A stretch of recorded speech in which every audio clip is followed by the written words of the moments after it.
Hey guys, we're back with Mahoutsukai no Yoru. When we last left off, Sojiro officially lost his human rights. He lost those a long time ago, but he officially lost them just now. Let's get started, shall we? The sheer size of the mansion boggled the mind. Its 3 floors contained more rooms than Sojiro's entire apartment building. However, it was all going to waste. The number of rooms didn't match the number of inhabitants at all. The lavish carpeted halls were cold and empty. The guest room where he had been sleeping was located on the 2nd floor of the east wing. Apparently, the main staircase was straight ahead, the center of the mansion. Dim winter sunlight streamed in through the windows, which only served to make the ruin that call feel even lonelier.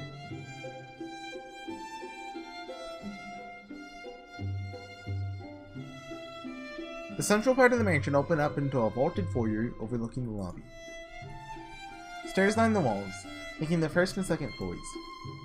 On top of that, there's another set of stairs at the back of the 2nd floor hall. From the looks of it, it led to some kind of attic or storeroom. Yoko ignored Sojiro's gawking and descended the stairs with practiced steps. The lobby opened to a world of ivory and timber. The wooden floor shone brightly under rays of sunlight from the ceiling. The high white walls were spotless and imposing. Stairs to the 2nd floor, long unused fireplace, the neglected telephone receiver, and the only grandfather clock. This place was more like an old castle than a mansion. Aoko shot a nicely glared Sojiro, who was enraptured by the otherworldliness of it all. The parlor is this way. Stepped out of it. She opened the door next to the stairs. There were 4 doors in the lobby, the easternmost of which, looking from the entrance, apparently led to the parlor. Across from it, to the west, was the door to the mansion's left wing. To the south was the entrance. And then there's one more to the north, next to the fireplace. Where? Probably like over there. This door, hidden away beneath the stairs, led to the back, though Sojiro had no way of knowing it at the time. The 1st floor hallways were all a little gloomy, on account of the lack of natural lighting. The 2nd floor was an abandoned infirmary, and the lobby was a western castle that had belonged to Japan, and this was a windowless labyrinth from the inside of a hotel, like the inside of a hotel. Even Sojiro, who had only lived in the city for a short while, could tell this place was out of the ordinary. It's hard to get excited though, given that he was going to be stuck in this haunted house for the foreseeable future. This is the parlor. A little further on is the kitchen. It's fine for making simple stuff. Next to the parlor is the sunroom, which I usually use instead of the dining room, but we can go over that later. Saying that, she reached for the door. But before she opened it, she paused, just for a second, shot Sojiro a brief, meaningful look.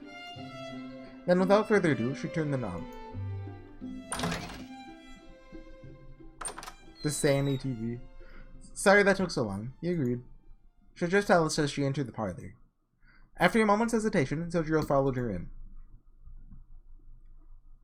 Compared to the hallway, the parlor was surprisingly modern. The carpet and floors, leather sofas, and large 30-inch television were all what Sojiro would come to expect from normal houses. Seated in a homey space was a girl far removed from all the notions of warmth and coziness. Yoko sat down on the sofa across from her, which meant there were 2 places left for Sojiro to sit. Next to Iozaki Yoko, or next to Kanoji Alice. Oh no! This is a telltale decision. Both options seemed ominous, so after about 2 seconds of thought, he elected to stand by the wall instead. Yoko and Alice are looking at each other from over the table. It's a perfectly flat table, with nothing placed on it, somehow cold. Since he agreed, there's no problem, right? Alice nodded slowly in response to Yoko's prodding. From his vantage point against the wall, it's clear they are arguing about some unaired grievance. Oh yeah, he realized only too late they had already come to blows deciding how to handle them. Yes, after all, we need to investigate the cause, too. She cast a sidelong glance at Sojiro. Her voice was as emotionless as her gaze. Nevertheless, he got the distinct impression she wasn't on board with him living here. But are you okay with that? You haven't forgotten what happened in the amusement park, have you? Her words are tinged with criticism, like she was testing him. From a normal person's point of view, both she and Aoko were dangerous. She was asking him if he could stay with such suspicious people. Of course not. As much as I wish I could write it all off as a dream, I remember. But this seems like the safest way to settle everything as peacefully as possible. And not die, in other words. I see. I was saying so disinterestedly. Then, she silently placed something on the table with a clink. It was a small glass bottle. The coloration alone, pale blue rather than clear, was enough to mark it as an article of highest grade. Alice removed the stopper with a crane-like motion. Huh? Though he was seeing it for the first time, something about it made him uneasy. Unfortunately, he couldn't put his finger on what. The way Aoko was making a point of staying out of it was a little unsettling to him. Once again, Alice shifted her gaze towards Shoujo, who was quickly starting to lose his nerve. There's definitely a malicious glint in her eyes. Just as he thought that, she called out to him emotionlessly. Shizuki. Wah! Yes? The instant he reacted to her whisper, his surroundings transfigured completely. The air grew muddy, like it had taken on color and form. Density and discomfort flowed heavily against his skin, like the atmosphere had become letters. Okay. When he took a breath, he was assaulted by the hallucination of a foreign substance invading his lungs. With his right hand, which he immediately brought up to protect his mouth, and his left hand grasping his chest were simultaneously hazy yet distinct. Even the deep fog of the mountains had never compounded his senses this much. If you had to describe it, yes, it might be a poor analogy, but it's exactly like being printed in the pages of a newspaper while still alive. I don't get that one. His hearing was the first thing to adjust to his new sensation. His breathing was normal, but he felt suffocated. It wasn't particularly constrained, but his surroundings were terribly cramped. It was enough to make him forget his surprise at the strangeness of the situation. He tried an attempt to escape the tightness. But all his outstretched arms found was empty space. The fact that a place with no walls and such a clear view could be cramped was bizarre. On days with thick fog, you'll be spirited away. He never believed in those rumors, when he was living in the mountains. What else could this be? He thought when... Finally, he noticed something even more surprising. The parlor hadn't transformed into another world at all. As proof, he could still see across the fog, along with the two girls, Aozaki, Aoko, and Kunoji Alice. It was suddenly his perspective that was wrong. The ground was a flat, black plain. Above, he could make out two human figures. The girls, towering over him unbelievably like enormous clouds, looked at him with cold eyes. After considering the structure of the room and the layout of the furniture within it, he grasped the situation with surprising ease. That was an even harder pill to swallow than that parade at the amusement park. There's no mistaking it. This was the inside of the bottle Kunoji Alice had just taken out. Well, that was unexpected. Aoko glanced at the bottle on the table while marveling at Alice's nastiness. Just like 2 nights ago, except this time he was awake. Her voice was indifferent. Alice paid no attention to the bottle, instead focusing on Aoko. Strange. Thought you'd be angry. Nah, I was thinking of doing something like this myself. You need to be taught a lesson about sorcery. If you want to do it for me, I'm not complaining. No, that's a lot more extreme than what I had in mind. As she spoke, her eyes never left the bottle. Even if she paid indifference towards Alice's sorcery, she couldn't hide her curiosity.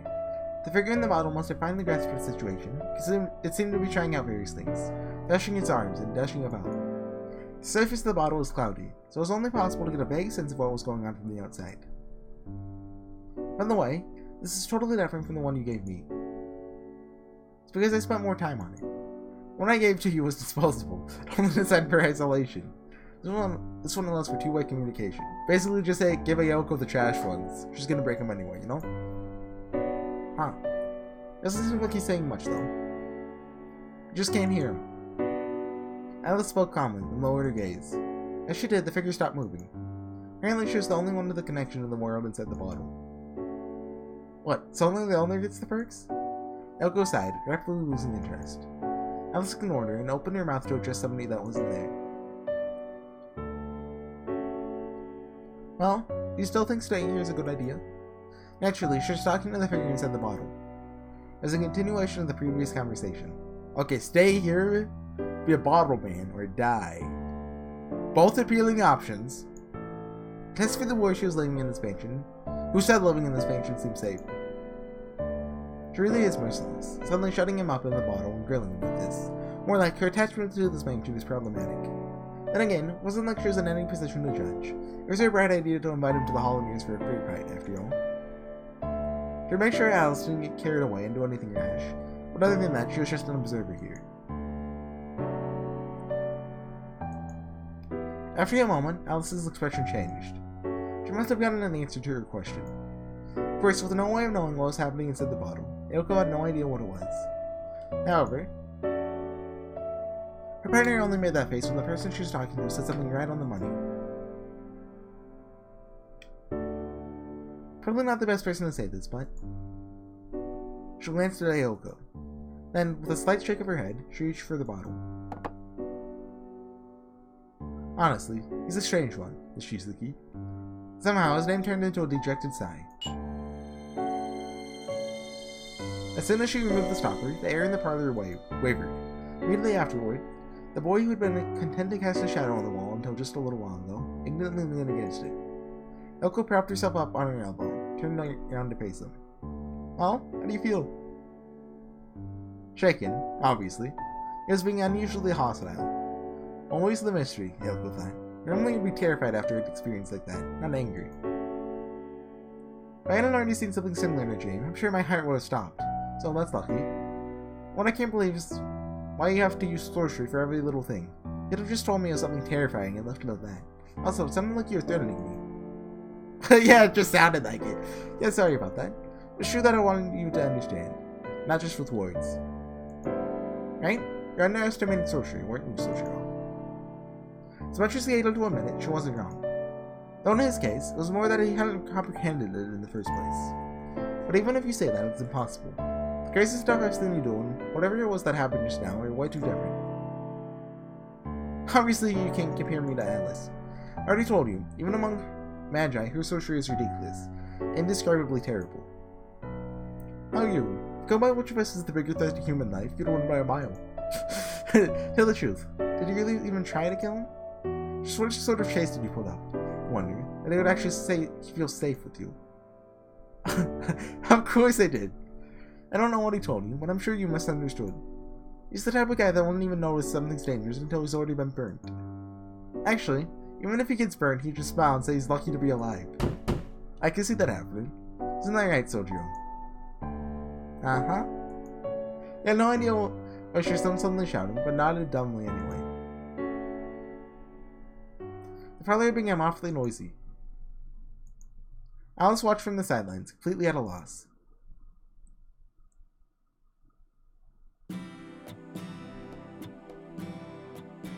This is a nice sound. Anyway, Sochiro had agreed to live under supervision in the mansion, which meant he would be sharing a roof with professional magi. After being shown firsthand just how dangerous that could be. Yeah, sure, that's how it is. He thought it too, in his own way. Even if it didn't seem like it, he gave a clear answer. Well then, let's get down to business. Now we said we'll be keeping you under supervision, but you'll probably be wondering what that entails. What sorcery even is, for that matter. So we'll start with a brief explanation. Exposition! Sochiro perked up. Apparently he'd been trained to pay attention to lectures about New-Year-olds. Alice, on the other hand, remained solemnly tight-lipped. First things first, your time here is fixed. If you make it to the end without telling anyone about us or getting yourself killed, you're free to go. Isn't that right, Alice? I suppose anything's possible, as long as he doesn't provoke us. Great, they're already at it. Sochiro nodded, as if he'd been expecting this. I don't want to hear it, Alice. That goes for you too. Just scout at the two of them, together at the end of your rope. Moving on. Keeping you here comes with its own set of problems. Because you'll be living under the same roof, you'll be exposed to even more of our secrets. That's what has Alice so rankled. Now that she's mentioned it, she's absolutely right. With the target of their observation under house arrest, there's no way to avoid disclosing further confidential information. Wait a minute, doesn't that defeat the whole point then? Don't worry about it. In the end, we're just going to have you forget about us and the time you spent here, so it doesn't matter. Have me forget? Right, we'll wipe out everything that's happened up until now, starting with the incident at the party. There's a school of sorcery called Ruins, which has something that can obliterate memories. It's still inhumane, but it beats losing your life. Aozaki, that's... Sorry, but I won't hear any objections. Now, the Rune of Oblivion. It's outside both my and Alice's area of expertise, so it'll take a while for us to consult the literature and find it. In short, this is the time limit for your supervision. Till then, we're taking your life as collateral to ensure you keep your mouth shut. No, Alice wants to just destroy all your senses and be done with it. Hey, Shizuki, how about it? You don't want to become a living statue, do you? I understood about 80% of what you're saying, but I had no idea what you meant by a living statue. Restraining his imagination to its utmost limits, the best he could come up with was a creature like Hitsu-chan. No, I don't think I do, said, grimly shaking his head. Right? She briefly agreed with him. They couldn't be more mismatched. In any case, it should take a month to find the Ring of Oblivion, at the most, and another 2 to use it. That's 3 months you'll be living in. If we let you wander around for that long without knowing anything about us, we won't be able to guarantee your safety. Besides, I can't imagine being left in the dark will sit well with you either. So I'm going to give you a brief rundown on what it means to be a modern magician. Hopefully it'll prevent any further future misunderstandings. Well, either this bounty man has any concept of modern and old fashion in the first place. Elko thought with a dry smile. So to set the issue of the mansion for now, start with the circumstances of Magi. Oh, but don't feel like you have to understand every little thing. You'll never be able to be anything but a layman, so just focus on what catches your fancy. Sergio nodded obediently at her professor-like words. In short, she was telling him not to ask any questions. He wasn't happy about it, but since talkback was apparently forbidden, all he could do was meekly comply. Alright, Elko nodded and began her lecture. Her long lecture. First of all, what are Magi and magicians? I won't go into the distinction between sorcery and magic since it doesn't concern you, just know that there's 2 different things. So Magi are must always live in the shadows. So I don't know if other Magi know about this, but getting found out by an outsider like you is a crime. Capital crime, even. The reason for that is because sorcery weakens when it's exposed. Oh, good escape message. You don't watch your NHK with me.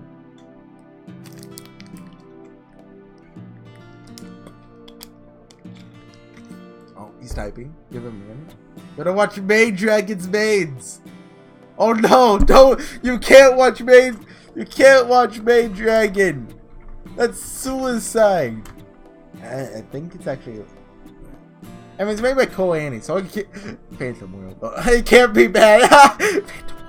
I haven't watched it, Phantom World, but I heard it's pretty bad.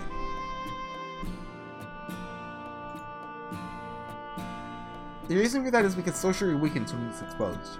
Just like the word mystery derives from the Greek word tushai, if sorcery was an exclusive secret rite, it would stop being sorcery. It's the same as for how civilization, strange things in unexplored places are feared simply for being unknown. We don't keep it a secret because we would be persecuted if people found out. Just keep Magi, or rather sorcery, within the realm of the unknown, and prevent it from losing strength. More than anything else, it's to protect our future. I don't really get how this stuff works, but basically you're saying it gets weak if you don't keep it to yourself. Then, does that mean you're weaker now, since I saw you? No, not particularly. Sorry, but it's going to get kinda complicated from here on out. When I say sorcery will get weaker, I mean all of it, and in the future. It's not something that applies to individuals. The unwritten law that Magi should conceal themselves is just a remnant of that, which somehow became an inviolable rule when nobody was looking. You can compare it to the laws of governing civilization, which arise both from our morality and, on the flip side, to protect the system as a whole. Crimes be punished, because if criminals were allowed to run amok, society as we knew it would collapse. And what we Magi consider a crime is the popularization and vocalization of mysteries. Things like the murder or other immoral acts, well, everybody has their own conscience, of course, but generally they're not something you'll get in trouble for. And the ones that imposed the rule of law on such an unruly bunch was a group known as the Association, thinking of it as a guild for Magi. Saying make sorcery an everlasting mystery is nothing more than a rule they created to perpetuate sorcery as sorcery. But it is absolute. Those who defy it will be unable to exist in that world. Actually, it would be hard for them to go on living at all. For us, that's fine. Well, suppose you could call it your life as Magi? In order to protect it, we had no choice but to eliminate you, a witness. Hey, there's no need for sympathy. Don't forget about what happened in the amusement park just because you know our situation. We decided to kill you all on our own. It wasn't anybody else's fault. If you're going to resent anybody, resent me. Well, setting that aside, in the past, Magi were well enough recognized by society that you can make a career of it. Even if your sorcery itself was still a secret, you you'd take to your grave. I don't know what changed, but these days even the profession has to be kept under wraps. Oh. Give me...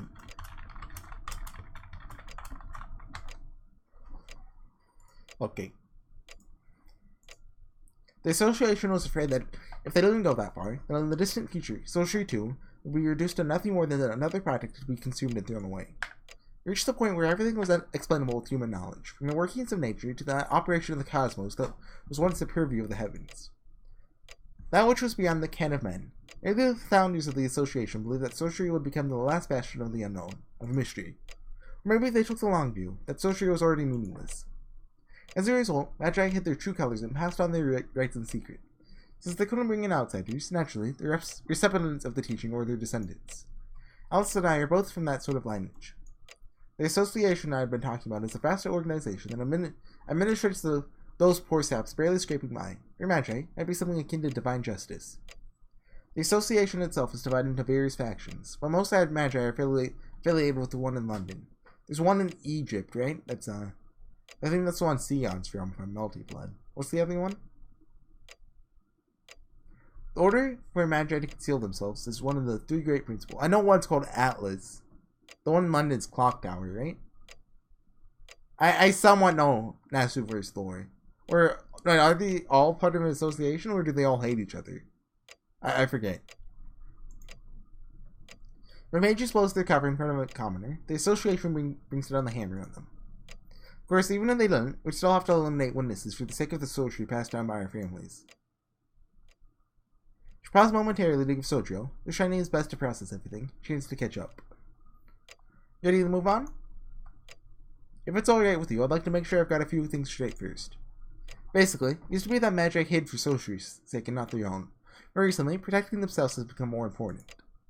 And if you break the rules, punishment will come from a place called the Association. Then, are you two members of that association too? No, we're unaffiliated. No, we do have some ties with them. Simply put, they're the top dogs. Even though nobody asks them, they're taking it upon themselves to police the entire world of Magi. We can declare our independence all we like, but if we step out of line, they'll punish us for this just the same. Okay, I think I get the gist of it. It's alright, just focus on what you need. We'll cover sorcery next. Oh, I haven't really learned anything to talk about it myself. Sorry, I forget I said anything. Now, went over this already, but in the modern era, sorcery is losing its meaning. A long time ago, lighters didn't exist. Just being able to make fire qualified as a mystery. Nowadays, things are more convenient, don't you think? I expect you to understand that better than anybody. Sojiro nodded gloomily at Aoko's question. He was painfully aware of just how convenient it was. Tasks that would have taken an entire day of backbreaking labor in the mountains could be accomplished here with just the push of a button. For someone like him, who had grown up without electricity or running water, life in the city itself was magic. Getting used to thinking of such convenience as common sense had been incredibly difficult. But I think being able to make fire without using tools is pretty miraculous. Even if it will take less time and effort to just go in and get your hands on a flamethrower? He couldn't answer her, mostly because he thought it was rude to offhandedly ask how much work it actually took for a human to imitate the divine. From what I've seen, I was thinking that sorcery could do anything. I guess that was a misunderstanding. He stole a glance at the bottle on the table. Inwardly, he breathed a sigh of relief. Still couldn't believe he had been locked up and said that thing. However, that's young though. Do you think anybody would study something like sorcery if it wasn't almighty? She puffed out her chest as she rebuked him. It may take some doing, but there's nothing sorcery can't accomplish. Granted, some of that is trickery, along the lines of making it seem like something that didn't happen actually did. Since we were born into this world, we can do anything within its limits. Beyond that, magic comes into play, but we'll get to that later. What I'm trying to say is that sorcery doesn't produce miracles. It's the process itself that's miraculous. For a miraculous result, you need magic. A great mage is someone capable of flying a passenger jet solely through the power of sorcery. A great magician, on the other hand, is someone who takes what's currently impossible and turns it into the possible. In that sense, we might just become the last magicians. You're getting off track, Aoko. At your crystal line? Alice, who had been listening quietly up until then, murmured her reprimand. There's no need to tell him that much. Shouldn't you just focus on things that will help him stay out of trouble while he's here? Sorry, slip of the tongue. Anyway, Magi brutes who conduct magical experiments every chance they get will gladly become devils if it means protecting their family secrets. Naturally, their lairs, or workshops I should say, felt like fortresses, packed with magical mechanisms to protect their secrets within. For instance, traps that go off without warning to take out would-be intruders. This mansion is no exception. If you wander around carelessly and end up like before, even I won't be able to help you, so be mindful of the dark. I come on to the wrong side of the mirror. Not a joke, by the way. What? You really wanted to ask why she couldn't just tell him what, specifically, should watch out for. But he doubted you to get a straight answer, even if he did. I know I started with a lot of irrelevant details, but the takeaway is, mind your own business. You may be wiping your memory at the end of all of this, but there are still things we'd have to kill you for on the spot for seeing. I see, I get it. Expansion has rules, too. And what else should I? He trailed off mid-sentence. Something clicked into place. The mansion is dangerous. Sorcery is the secret. Your story doesn't add up. To begin with, why did he witness something that went through such great lengths to hide? Sorry, can I butt in? Magi are all united by the organization called the Association, right? Why were you attacked by that puppet? If his master was a magus, that means you were fighting your allies. You didn't leave something out of your explanation, did you? I was saving that for last. Normally by this point in the conversation, we'd be calling me a liar, laughing it off as a joke. Even if you did already experience it, the existence of sorcery isn't something you should be able to accept so easily. She scratched her cheek as if she was embarrassed by how readily Sojiro was buying into all this. Across from her, Alice seemed to agree, even if she did not really show it. Is that strange? It is strange. Actually, you're strange from step one. Anybody in their right mind would be shocked and scared and defiant and openly treat us like we don't exist. So why didn't you believe me when I said I was a magician? In retrospect, that was something she should have asked him at the Hall of Mirrors.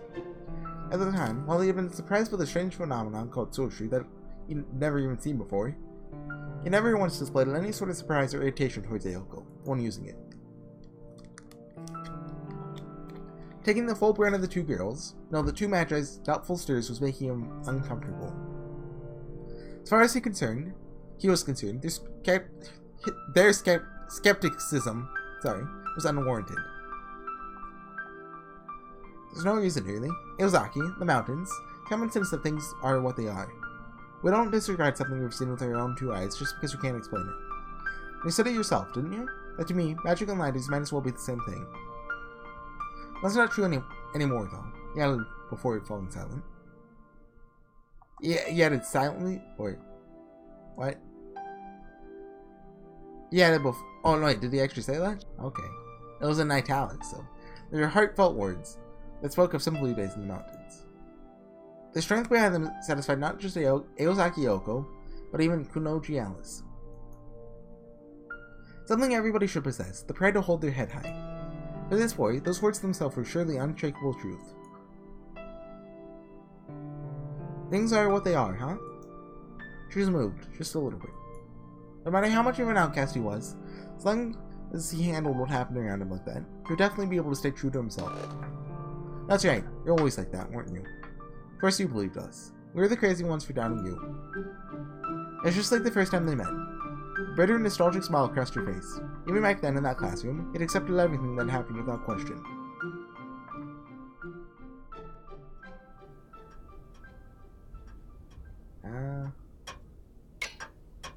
How much longer do we have left?